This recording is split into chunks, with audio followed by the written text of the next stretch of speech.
Саламатсыздар ма? Бұл менің 5-ші сабағым.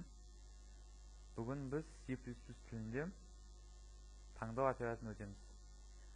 Бүгінгі біздің істейтініміз ол керекті санды енгізгенде айдың саны, сол айдың атын шығарамыз. Builder бағдарламасына кірейік. File, New, Other, Console Wizard. Кітапханаларды жазайық.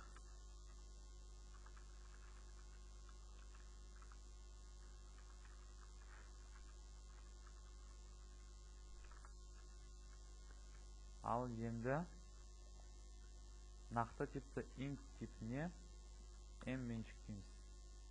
M айнымалысын меншіктейміз. Және бастапқы мәлімет бізге керекті айдың санын енгіз деп тұратын мәлімет шығару керек. Ол үшін printf функциясы керекті айдың санын енгіз. Scanf int болғандықтан процентті қолданамыз.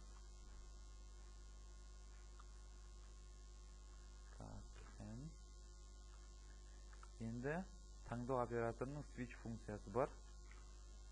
Ол сол енгізген m-дағы санды алады. Бастау. Ал case егер бір таңдалған болса, онда мәлімет шығарамыз. Бұл ай қаңтар айы. Break. Мен енді әр айда жазбастан өзімнің алдында істегенімді осы жерге жібере саламын. Міне өздеріңіз көріп тұрғандай. Егер мысалы міне 5 таңдалса, мамыр айы шығады. 9 таңдалса 42 айы шығады. Және соңына default. Егер біз берген мәндердің ешқайсысы шықпаса, онда ондай ай жоқ деп шығарамыз. Ондай ай жоқ. Fetch функциясы.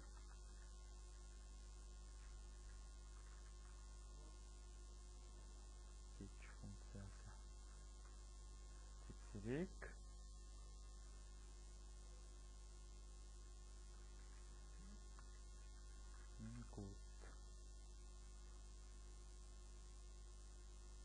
Ал енді керекті айдың санын енгіземіз. Мысалы 4. Қазір өздеріңіз көріп тұрғандай 3 наурыз